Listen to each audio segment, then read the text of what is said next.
beta merupakan koefisien parameter dari variabel Rm, yaitu sebesar 1,43415. Koefisien ini adalah signifikan dengan p-value sebesar 0,0001. Signifikan lebih kecil dari 1%. Kemudian ada model CAPM. Rumusnya ialah RI dikurang RBR sama dengan beta I dikali RM dikurang RBR plus EI. Contohnya ialah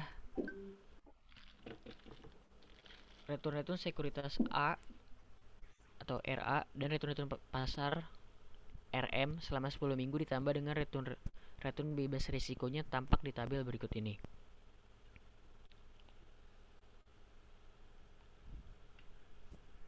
Hasil regresi tampak seperti berikut ini.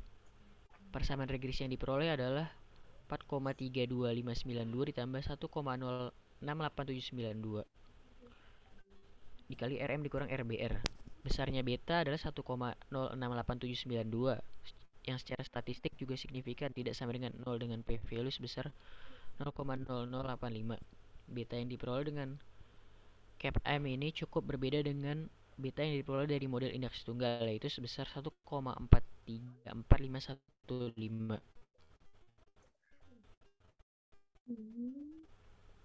Beta juga dapat sama dengan risiko IM per risiko kuadrat M, atau dapat diuraikan sebagai berikut. Contohnya dengan menggunakan data di contoh 11.1 besarnya beta yang dihitung di atas adalah beta I sama dengan 23,275 dibagi 16,225 yang hasilnya 1,434515. Besarnya beta yang diperoleh yaitu sebesar 1,434515. Sudah, Pak. Oke, terima kasih Mas Dimas yang sudah menjelaskan secara komprehensif. Boleh dibantu Mas di back? Oke, lagi-lagi Mas, sampai yang tadi, yang scatter tadi. Lagi, back. Baik. Oke, jadi gini teman-teman. Pertama tadi teman-teman sudah tahu beta itu adalah pengukur resiko sistematis. Karena apa? Karena di situ ada return pasar dan ada return sekuritas. Oke.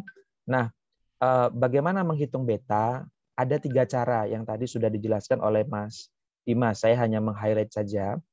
Yang pertama, kita bisa menggunakan teknik ya dengan menghitung slope secara manual yang diawali dengan menggambar scatter diagram ya.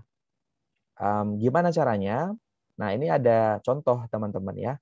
Ada return saham, ada return pasar. Sebelum kita masuk ke penjelasan ini, saya mohon teman-teman sudah mulai benar-benar memahami return saham itu dihitung dari apa dan return pasar itu dihitung dari apa.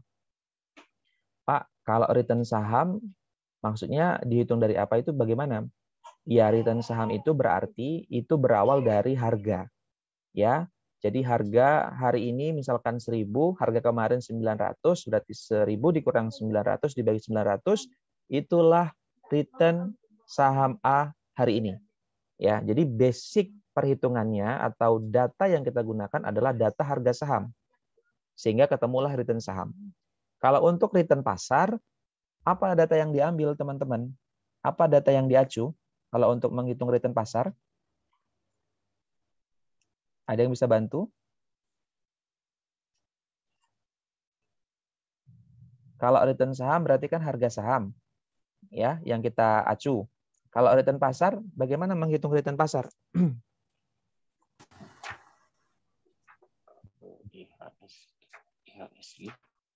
Ya, betul.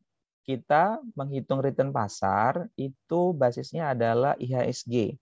Jadi misalkan saya tanya nih ke teman-teman, berapa return pasar hari ini, Mas dan Mbak?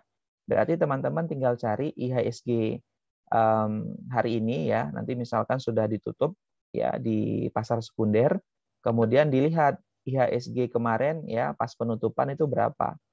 Rumusnya sama ketika teman-teman menghitung return sebuah sekuritas. Ya, hanya datanya yang berbeda. Kalau return saham menggunakan harga saham, kalau return pasar itu menggunakan indeks harga saham gabungan atau yang disingkat IHSG yang biasa kita dengar ya di berita-berita gitu ya. IHSG mengalami kenaikan, IHSG mengalami penurunan. Jadi IHSG itu juga jadi acuan iklim investasi yang ada di Indonesia. Kalau IHSG-nya naik berarti cenderung saham-saham ya, saham-saham di Indonesia mengalami kenaikan gitu ya. Artinya ada trust atau kepercayaan investor di sana untuk berinvestasi di Indonesia. Tapi kalau misalkan IHSG lagi tidak baik performanya, itu biasanya lesu gitu ya, kayak kemarin itu berarti banyak investor yang mungkin tidak terlalu bergairah untuk berinvestasi di Indonesia karena mungkin ada banyak faktor ya, baik itu secara makro maupun mikro. Makro itu berarti perekonomian secara nasional, kalau mikro itu berarti berkaitan dengan kinerja perusahaan. Oke, mudah-mudahan teman-teman bisa dicatat ini ya penjelasan, karena ke depan kita nggak ngulang-ngulang lagi bagaimana menghitung return saham, bagaimana menghitung return pasar. Bahkan nanti ketika teman-teman masuk ke tugas akhir ya skripsi, banyak kakak-kakak kelas teman-teman ini skripsinya itu berawal dari mata kuliah ini ya, karena ingin menghitung kinerja keuangan perusahaan. Nah, bagaimana menghitung return saham, nanti yang di data fundamental banyak rasio-rasio yang akan kita gunakan juga ya. Return pasar sudah dihitung ya, return pasar juga return saham juga sudah dihitung. Nah, setelah dihitung kalau kita menggunakan scatter diagram, boleh dibantu Mas? Next. Ya, jadi ini.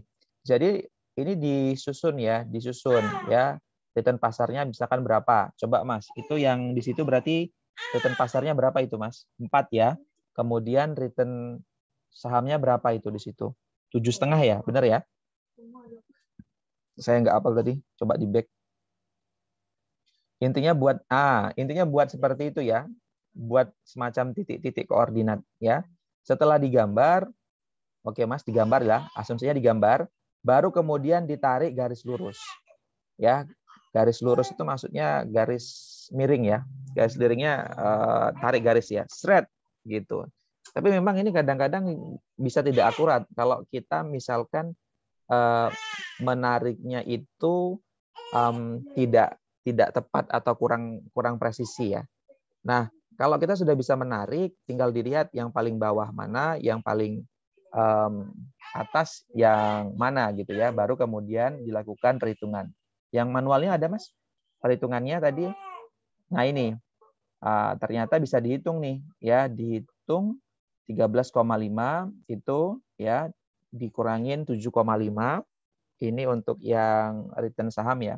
Kemudian return pasarnya 8 dikurangin 4 ya. Jadi dilihat yang paling atas mana, yang paling bawah. Jadi tadi sepertinya gambarnya juga apa ya Mas?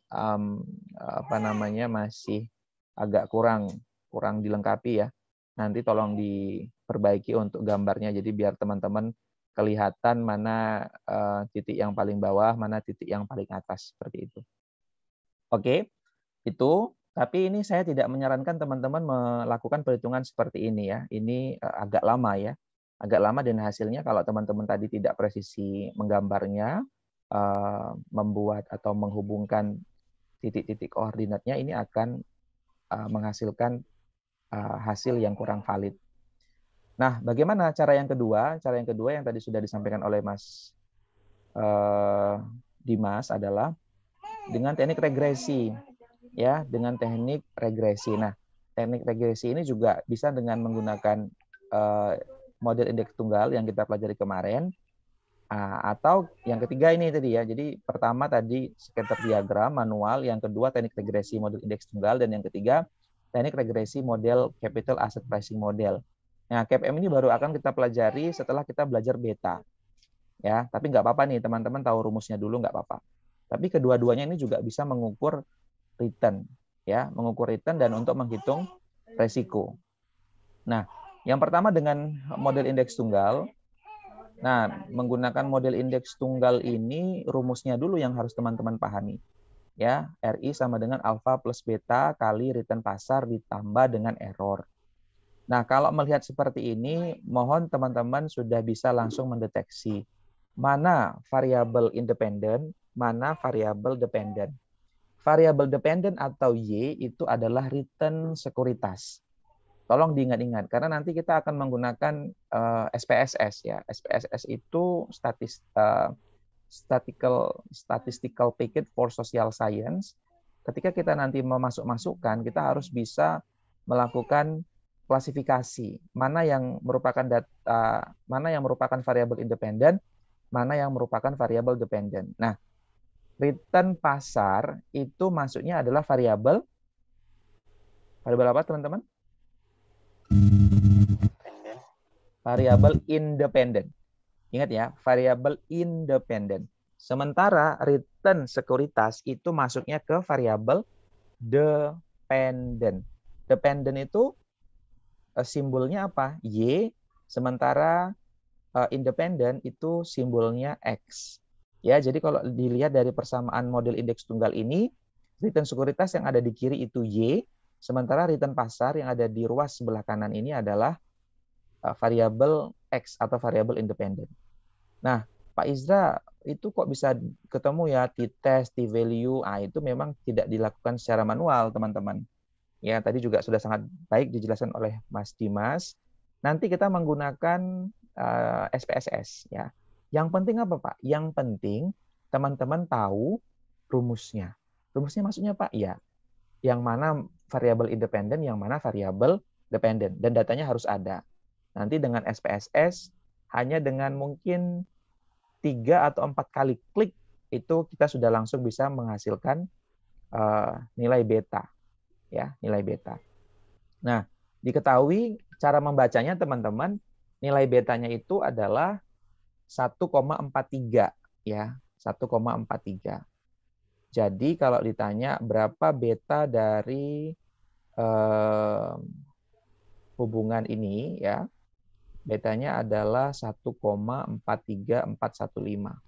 Ini adalah hasil regresi dengan menggunakan pendekatan model indeks tunggal. Nah, ternyata memang return pasar itu sangat berpengaruh terhadap return sekuritas A, katakanlah. Kenapa sangat berpengaruh? Itu dilihat dari P-value. Teman-teman bisa lihat di P-value itu ada 0,0001. Nah, dikatakan signifikan apabila nilainya lebih kecil dari 0,05. Ya, saya mohon maaf ini penjelasannya memang sudah masuk ke yang advance. Saya berharap teman-teman bisa menyesuaikan ya. Karena kalau tidak seperti ini nanti apa yang saya jelaskan itu menjadi sia-sia dan teman-teman tidak mendapatkan apa-apa dari penjelasan ini. Jadi saya berharap yang penting-penting mohon dicatat. Jadi kalau ditanya apakah return pasar mempengaruhi return sebuah sekuritas? Kalau hasilnya seperti ini, ya, kalau hasilnya seperti ini berarti apa teman-teman?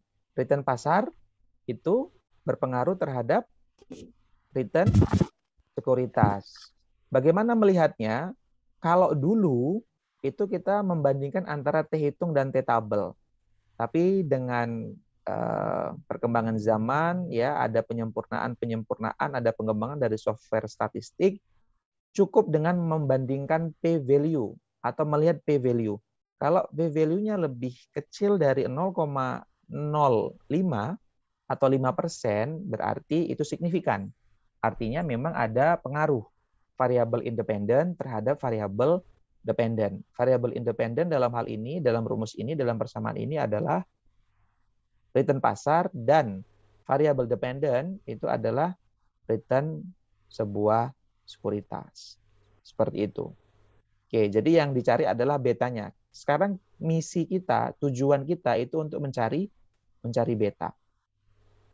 Oke, selanjutnya kita bisa menggunakan juga model CAPM, teman-teman. Coba Mas, model CAPM. Nah, rumusnya ini kan rumus yang sudah disesuaikan ya. Kalau rumus aslinya itu return sebuah sekuritas sama dengan return bebas resiko ya, return bebas resiko itu dikali dengan return bebas ditambah dengan, mohon maaf, saya ulangi ya. Return suatu sekuritas itu sama dengan return bebas resiko ditambah dengan beta ya dikali return pasar dikurangi dengan return bebas resiko ditambah error.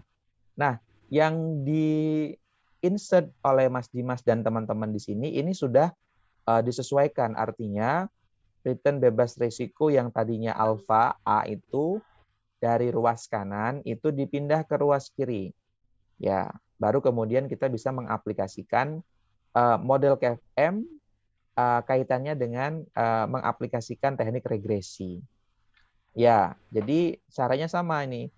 Ini baru bisa dihitung kalau teman-teman punya data return sekuritas, punya data return pasar, dan tentunya punya data return bebas resiko. Gitu. Kemarin kita sudah bahas ya contoh dari aktiva atau sekuritas yang bebas resiko. Seperti itu. Oke, kalau sudah dihitung ya tadi tinggal dimasukkan mana yang variabel independen, mana yang variabel dependen. Sekarang saya mau tanya, yang variabel independen yang mana, teman-teman? Yang independen atau X-nya yang mana? Yang ruas kanan. Ya, yang ruas kanan, yang RM dikurangi dengan RBR. Yang dependen berarti yang R dikurangin RBR. Begitu. Ya, jadi mudah ya, teman-teman. Karena gini, kalau nanti misalkan teman-teman kebalik, ya kebalik itu maksudnya gimana, Pak? Yang harusnya independen, teman-teman buat dependen. Yang harus independen, teman-teman buat independen. Hasilnya keluar, tapi nggak meaningful. Ya, apapun yang teman-teman masukkan ke dalam software, dia pasti akan ngerunning. Ya, tapi ada istilah garbage in, garbage out. Ya kalau teman-teman masukin sampah, ya keluar juga sampah kayak gitu. Makanya supaya tidak menghasilkan sampah, teman-teman harus benar-benar bisa, karena software itu kan sebenarnya alat ya. Jadi kita harus bisa memberikan perintah yang tepat. Mana yang independen, mana yang dependen. Itu yang paling penting, itu yang paling krusial. Jadi sudah dibantu oleh software, ya jangan kebangetan. Kayak gitu. Jangan semua-semuanya harus software yang mengerjakan. Tapi paling tidak teman-teman tahu membantu software untuk mengklasifikasi mana yang masuk ke dalam kategori variabel independen, mana yang dependen. Begitu ya, teman-teman. Ini rumus ini kayak gampang banget ya. Bukan kayaknya, memang gampang ini. Yang penting datanya semuanya sudah available ya, tersedia, baru kemudian teman-teman masukkan. Minggu depan kita akan latihan, maksudnya akan tutorial. Sesi saya nanti akan tutorial ya. Baik, itu penjelasan ya. Mudah-mudahan teman-teman paham nih. Oh, ternyata ada beta pasar. Menghitung beta pasar tadi cara-caranya. Selanjutnya kita masuk ke beta akuntansi. Silakan. Mbak, siapa nih? Renisa ya? Atau siapa? Ya, Pak, saya. Oke. Oh, sebentar. Tadi dilihat setelah kita hitung-hitungan, ya, setelah kita. Nah, untuk yang menggunakan kovarian dan varian, ini nanti teman-teman bisa pelajari sendiri ya. Karena ini hitung-hitung manual ya. Sudah apa namanya? Sudah kita bahas ya, menghitung kovarian, bagaimana menghitung varian pasar, gimana, kemudian tinggal dibagikan ya. Varian dibagi dengan varian return pasar. Ingat, kalau masih ada kuadratnya, jangan bilang itu standar deviasi. Ya, kalau sudah nggak ada, bisa. Tapi kalau misalkan contohnya IM, ini nggak bisa kita bilang standar deviasi. Itu namanya kovarian. Ya, kovarian. Begitu. Kovarian antar apa? Antar sekuritas A dengan return pasar. Mohon yang simbol-simbol krusial seperti ini ya, simbol-simbol basic seperti ini, itu harus dipahami. RM ada garis di atas, ini namanya RM bar. Itu rata-rata. RA ada ini ada baris atasnya ya. itu namanya R bar ya. Ini rata-rata. Begitu. Oke, ternyata ini dihitung juga sama nih 1,43 ya. Memang ada beberapa karena modelnya berbeda, bisa jadi hasilnya sama, bisa jadi betanya nggak sama. Begitu. Oke, kita singkat saja. Ini sudah jam berapa? Saya keasikan menjelaskannya karena memang ini penting gitu ya. Sehingga saya benar-benar ingin langsung menjelaskan ini agar teman-teman benar-benar mendapatkan insight yang holistik, yang komprehensif. Oke, sekarang kita ke beta akuntansi. Mbak Renisa mungkin bisa menjelaskan dengan singkat, padat, terukur.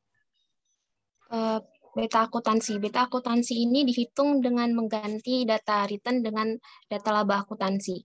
Rumusnya yaitu HI sama dengan kovarian antara laba perusahaan ke I dengan laba dengan indeks laba pasar dibagi dengan varian dari indeks laba pasar. Next slide, Dimas. Sebagai contoh ini misalnya suatu pasar modal hanya mempunyai 3 macam sekuritas yaitu sekuritas A, B, dan C. Dengan demikian indeks laba pasar dapat dihitung dengan rata-rata aritmatika laba perusahaan A, B, dan C. Laba perusahaan A, B, dan C dan indeks pasar selama 10 periode ini tampak seperti di tabel ini. Rata-rata 4,9 ini sampai ini dihitung dengan rata-rata aritmatika. Next slide, Dimas. Selanjutnya yaitu kita menghitung kovarian antara laba sekuritas dengan laba pasar. Cara menghitungnya yaitu ini kovarian laba sekuritas ke A dengan laba indeks pasar dihitung dengan laba sekuritas ke I ini dikurang dengan rata-rata laba sekuritas yang tadi yang 4,9, habis itu dikali dengan laba pasar dikurang sama rata-rata laba indeks pasar tadi, sehingga menghasilkan 0,7659. Habis itu ini semua dijumlahkan, nanti hasilnya 1,368333. Kovarian untuk sekuritas ke C dan ke B juga begitu. Kemudian ini yang varian laba pasar. Varian laba pasar ini dihitung dengan laba pasar periode pertama sebagai contoh ya, dikurangi dengan rata-rata laba pasarnya, kemudian dikuadratkan sehingga hasilnya 0,731025. Habis itu ini semua yang periode pertama sampai periode ke-10 itu dijumlahkan. Nah, beta akuntansi untuk sekuritas ke A, B, dan C ini dapat dihitung dengan rumus yang tadi. Habis itu dibagi, kemudian menghasilkan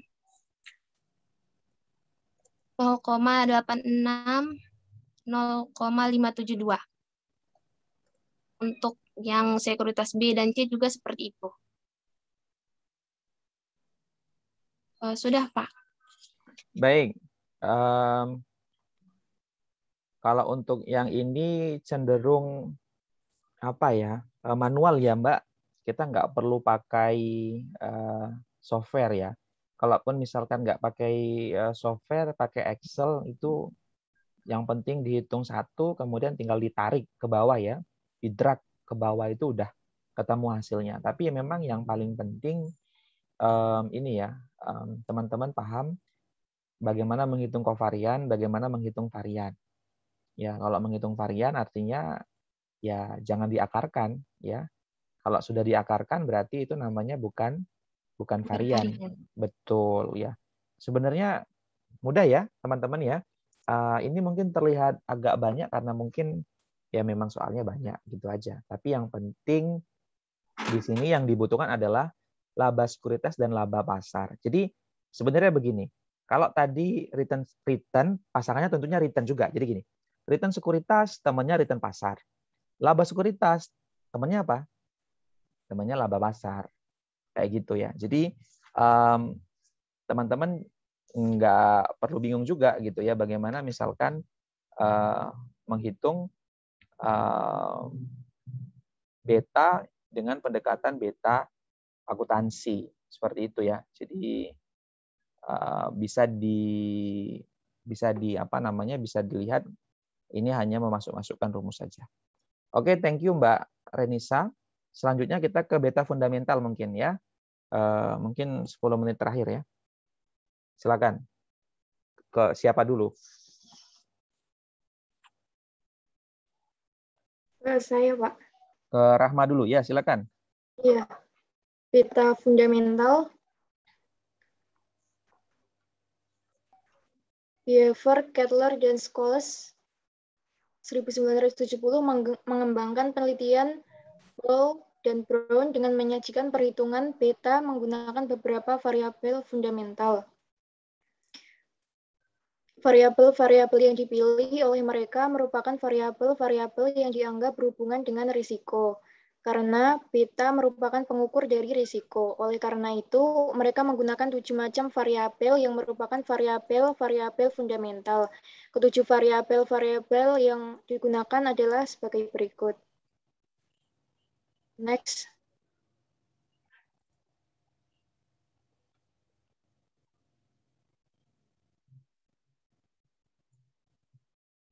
Behavior, Kettler, dan Scholes mengumpulkan 307 perusahaan yang ini contohnya yang tercatat di NYSE atau New York Stock Exchange selama 2 periode. Periode yang pertama adalah 1947 sampai 1956 dan periode yang kedua adalah 1957 sampai 1965. Mereka memprediksi hubungan antara beta pasar dengan 7 variabel fundamental tadi untuk portofolio yang terdiri dari sebuah perusahaan dan portofolio yang terdiri dari 5 perusahaan. Portofolio dibentuk dengan membuat ranking berdasarkan nilai-nilai variabel fundamental. Next. Berikut korelasi antara beta dengan variabel fundamental. Next.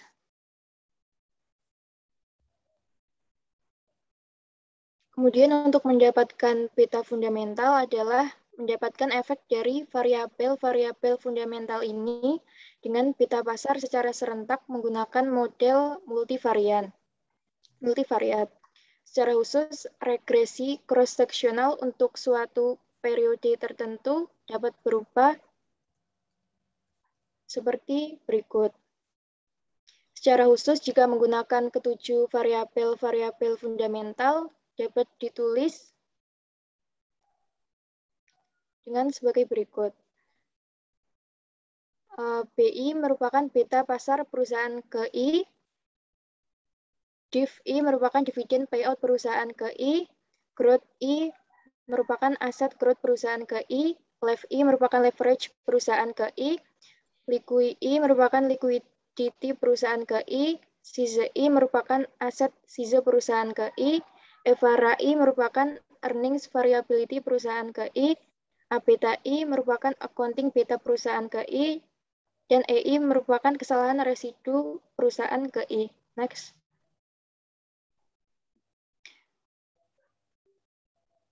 Dari hasil koefisien estimasi, maka beta fundamental dapat diprediksi dengan rumus berikut.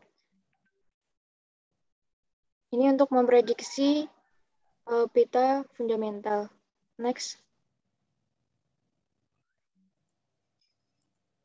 Ini contoh untuk memprediksinya, misalnya dari hasil regresi multivariat ini didapatkan persamaan regresi dengan semua koefisien secara statistik signifikan sebagai berikut ini.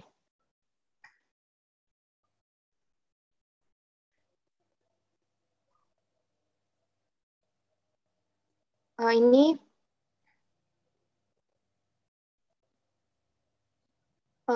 dari kotak yang sebelah kanan ini merupakan yang diketahui yang tadi, kemudian dimasukkan ke rumus yang tadi. Kemudian akan menghasilkan prediksi beta fundamental. Next. Beta pasar dan beta fundamental, kelebihan dan kelemahannya. Kelebihannya mengukur respon dari masing-masing sekuritas terhadap pergerakan pasar. Ini untuk beta return pasar, kemudian kelemahannya tidak langsung mencerminkan perubahan dari karakteristik perusahaan karena beta return pasar dihitung berdasarkan hubungan data pasar dan tidak dihitung berdasarkan data karakteristik perusahaan. Yang beta fundamental, kelebihan dan kelebihannya secara langsung berhubungan dengan perubahan karakteristik perusahaan karena beta ini dihitung menggunakan data karakteristik tersebut. Kelemahannya, variabel-variabel karakteristik perusahaan mempunyai efek terhadap beta fundamental yang sama untuk semua perusahaan. Rosenberg dan Marate 1975 kemudian menggabungkan data return pasar dan data karakteristik perusahaan untuk menghitung beta.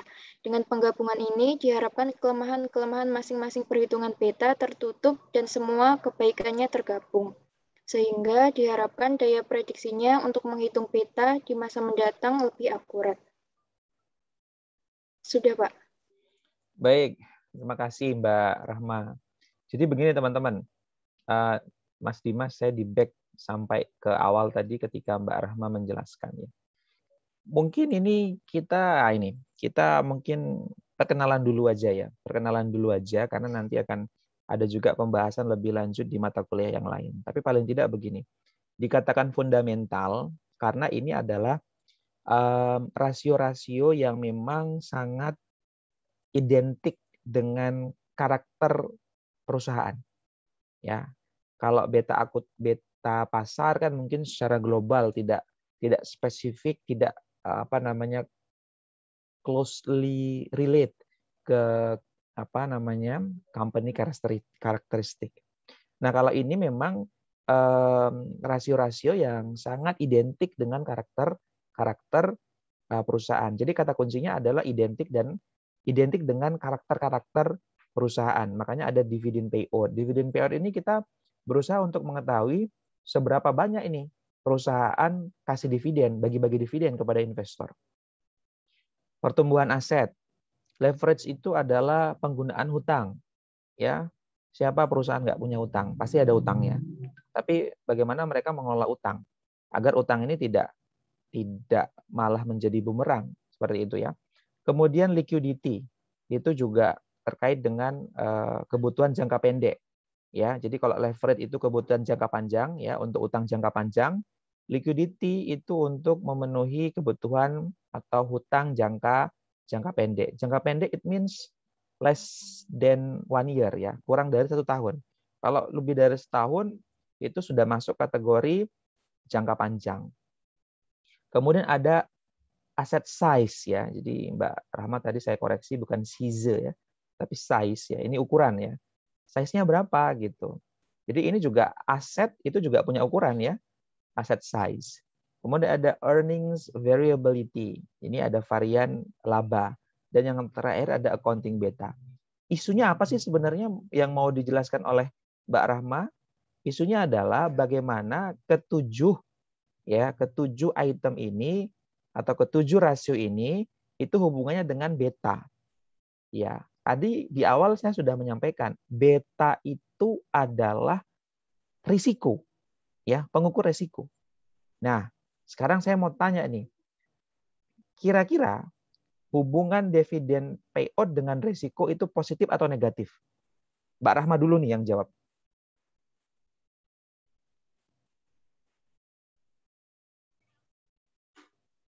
Menurut Mbak Rahma hubungannya positif atau negatif? Kemarin kita sudah belajar. Kalau positif berarti yang satunya meningkat, yang satunya meningkat. Kalau negatif yang satunya meningkat, yang satunya kebalikannya, menurun. Menurut Mbak Rahma, dividen payout itu hubungannya ke risiko atau ke beta itu positif atau negatif?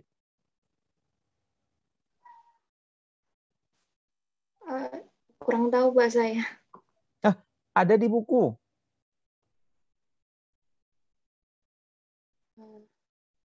Ayo, dipilih. Nggak boleh opsi nggak tahu, nggak ada.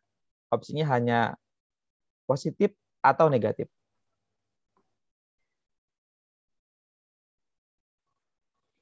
Oke, mungkin dibantu sama Mbak Renisa, Mas Dimas, Mbak Nur Hafiz Al-Latifah.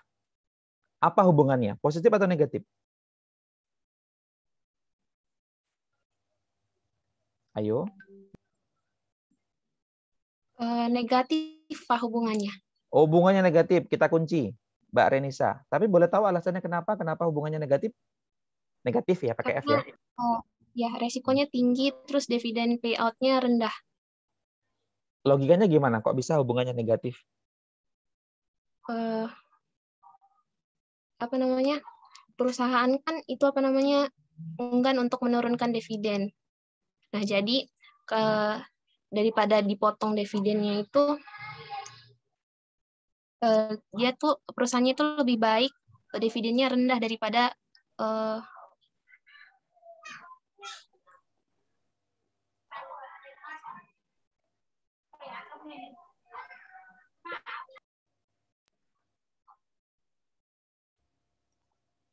Gimana, Mbak Renisa?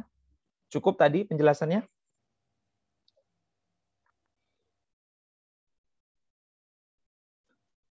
Oke. Iya. Gimana? Mbak Rahma, sudah ada jawaban? Positif atau negatif? Belum, Pak. Belum. Oke, yang lain mungkin? Negatif, Pak. Negatif, Pak. Oke, negatif. Ya, kenapa negatif?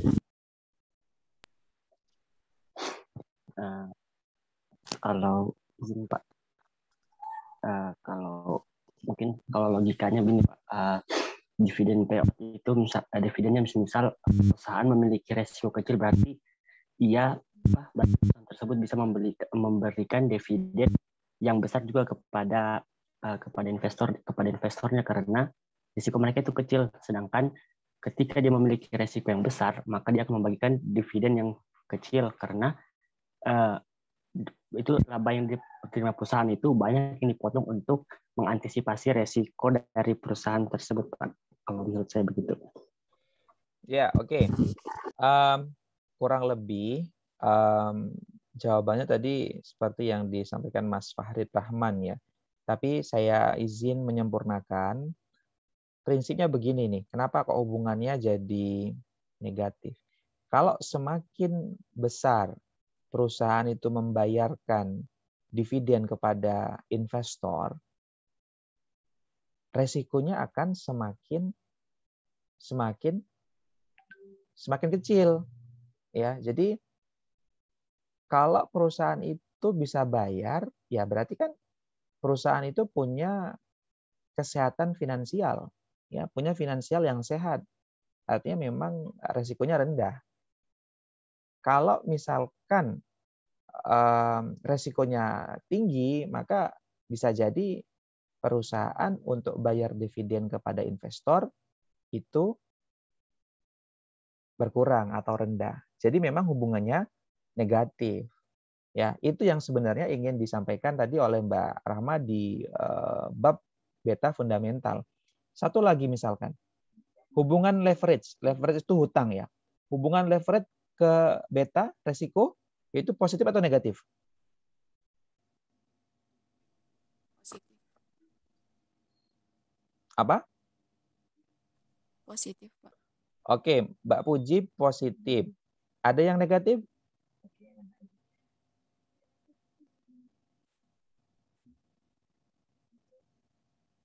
Ada yang negatif? Oke, saya anggap semuanya positif ya jawaban teman-teman ya. Kenapa positif, Mbak Puji?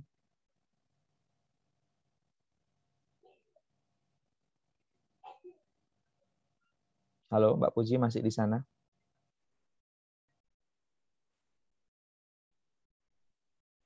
Oke, mungkin sinyal ya. Iya, positif karena semakin tinggi hutang perusahaan, maka resikonya semakin tinggi apa semakin rendah? Tinggi, Pak. Makin tinggi. Makanya hubungannya adalah positif. Jadi sebenarnya beta fundamental tadi itu penjelasannya tentang itu ya. Dan kita uji, benar nggak ini? Ya. Liquidity hubungannya positif atau negatif? Negatif, Pak. Negatif, betul. Kalau perusahaan itu bisa melunasi kewajiban-kewajiban lancarnya, kewajiban-kewajiban jangka pendeknya, kira-kira resikonya tinggi atau rendah?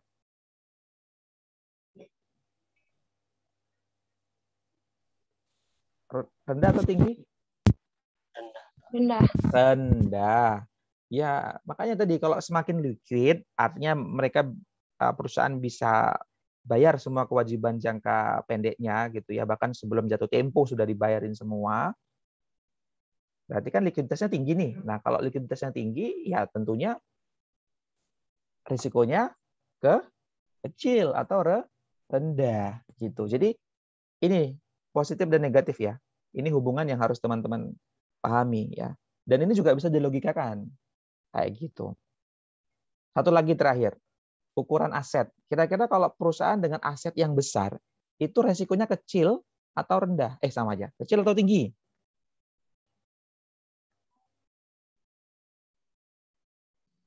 Kecil, Pak. Berarti hubungannya negatif atau positif? Negatif. Negatif, betul. Jadi kalau ukuran ya, kayak baju ya, bukan baju ya. Ukuran perusahaan itu menggambarkan bahwa perusahaan itu besar ya. Perusahaan besar itu harusnya lebih mudah untuk mengelola resiko. Artinya semakin besar ya, karena mungkin dia sudah pengalaman ya, dia sudah bisa menguasai supply chain dari hulu ke hilir gitu ya, sudah tahu suppliernya, nggak bisa dipermainkan oleh supplier. Kalau kecil kan agak susah nih, baru masuk ya kan, mungkin ya sangat tinggi resikonya. Artinya apa? Kalau ukurannya semakin besar, maka hubungan dengan resiko negatif. Semakin besar ukuran dari perusahaan itu, ya, maka resikonya akan semakin kecil. Ya, kurang lebih begitu ya, teman-teman. Positif, negatif, positif, negatif. Kalau positif berarti dua-duanya naik, naik. Yang satu naik, yang satu juga ikut naik. Kalau negatif, yang satunya naik, yang satunya turun. Begitu ya, teman-teman. Oke, terakhir, Mbak Nur, saya persilahkan. Terakhir, ini sudah jam berapa ini? Saya keasikan menjelaskannya karena memang ini penting sekali. Bukan udah lebih dari 1 jam. Yuk Mbak.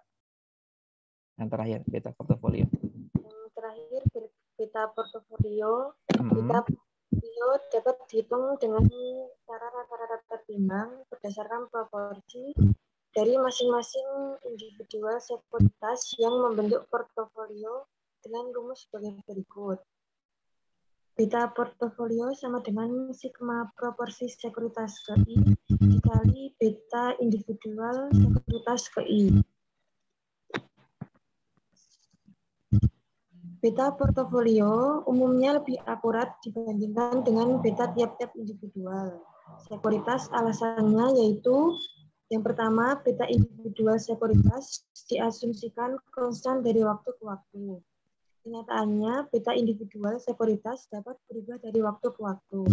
Perubahan beta individual sekuritas dapat berupa perubahan naik atau perubahan turun. Beta portofolio akan meniadakan perubahan beta individual sekuritas dengan perubahan beta individual sekuritas yang lainnya. Dengan demikian, jika beta tidak konstan dari waktu ke waktu, maka beta portofolio akan lebih tepat dibandingkan dengan beta individual sekuritas. Yang alasan kedua, yaitu perhitungan beta individual sekuritas juga tidak lepas dari kesalahan pengukuran atau kesalahan acak. Pembentukan portofolio akan mengurangi kesalahan acak ini, karena kesalahan acak satu sekuritas mungkin akan ditiadakan oleh kesalahan acak sekuritas yang lainnya. Dengan demikian, beta portofolio juga diharapkan akan lebih tepat dibandingkan dengan beta individual sekuritas. Baik, terima kasih Mbak. Jadi kita tadi Mbak Rahma menjelaskan kelebihan kekurangan beta pasar ya dengan beta fundamental. Nanti tinggal dibaca nih karena ini konseptual. Untuk beta portofolio juga sama ya, ini juga konsep. Tadi rumusnya boleh Mbak Mas Dimas di back. Ya, jadi rumusnya relatif lebih mudah ya. Yang penting kita bisa menghitung dulu beta masing-masing sekuritas. Kemudian beta portofolio itu sederhananya adalah rata-rata tertimbang. Rata-rata tertimbang dari mana? Dari ya beta-beta atau masing-masing beta sekuritas. W itu adalah porsinya ya, jangan lupa. W itu untuk istilahnya glosarium atau kamus bisnis itu yaitu menunjukkan itu porsi ya, berapa persen ya, dikali betanya berapa. Nah itu kemudian kita baru bisa menghitung beta portofolio. Intinya adalah rata-rata tertimbang begitu. Oke, itu saja teman-teman yang bisa saya sampaikan. Mungkin tidak begitu komprehensif karena kita belum praktek ya, sehingga minggu depan saya berharap teman-teman sudah bisa ya dari sekarang PR-nya adalah teman-teman harus menginstal SPSS. Ya, itu PR-nya. Ya. Jadi tidak saya kasih tugas, tugasnya hanya menginstal software SPSS. Coba cari yang terbaru ya. Saya punya itu 20 atau 21 ya, saya lupa. Sekarang mungkin sudah di atas itu ya. Tolong dicari yang terbaru ya. Diinstal yang terbaru. Kalau nggak bisa nginstal, tanya sama teman-teman yang bisa. Yang biasanya laki-laki nih yang biasa sering otak-atik komputer. Nanti tanya gimana cara instalasinya. Karena untuk uji kompetensi yang keempat, teman-teman, itu kalau teman-teman nggak pakai SPSS, belum install SPSS, mohon maaf, bisa saya pastikan teman-teman tidak bisa mengerjakan uji kompetensi. Dan mengerjakan uji kompetensi keempat itu real time, saya tidak berikan waktu 1 hari, 2 hari, ya atau mungkin 3 hari, tidak. Jadi langsung dikerjakan saat itu juga. Itu bayangkan kalau teman-teman tidak punya SPSS, ini akan sangat kesulitan. Jadi mohon banget kalau misalkan ada teman-teman yang belum punya laptop, ya mungkin pinjam dulu. Pinjam ke saudara gitu ya. Mbak, Mas, boleh nggak diinstal software SPSS sebentar aja ini untuk ikut ujian uji kompetensi 4. Ya, jadi sengaja ini saya beritahu, berikan announcement, informasi di awal supaya teman-teman bisa mempertimbangkan, karena uji kompetensi 4 dan uji kompetensi 5 itu dilakukan secara real time. Ya, yang 1 2 3 teman-teman mengerjakan saya kasih tempo ya. Saya kasih tempo sehari, 2 hari, 3 hari. Nah, tapi untuk 4 5 ini harus real time. Jadi kesempatan untuk berdiskusi dengan teman-temannya akan sangat tidak mungkin seperti itu. Demikian dari saya teman-teman, mudah-mudahan bermanfaat. Terima kasih buat Mas Dimas, kemudian Mbak Renisa, Mbak Rahma, dan Mbak Nur yang sudah membantu saya untuk menjelaskan materi hari ini dengan sangat baik tentunya. Minggu depan kita fokus untuk materi ya masih dalam kerangka beta, tapi betanya ini adalah beta disesuaikan dan beta untuk pasar modal berkembang. Ada banyak metode. Jadi mohon minggu depan semuanya sudah bisa menginstal SPSS. Demikian, semoga bermanfaat pertemuan kita hari ini dan benar-benar bisa menambah insight dan knowledge teman-teman untuk mata kuliah manajemen investasi dan teori portofolio. Kita akhiri dengan hamdalah, teman-teman. Alhamdulillahirabbil alamin. Billahi taufiq wal hidayah, waridho wal inayah. Wallahul muwaffiq ila aqwamit thoriq. Wassalamualaikum warahmatullahi wabarakatuh.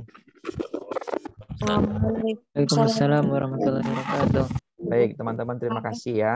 Jaga-jaga kesehatan ya. Saya end.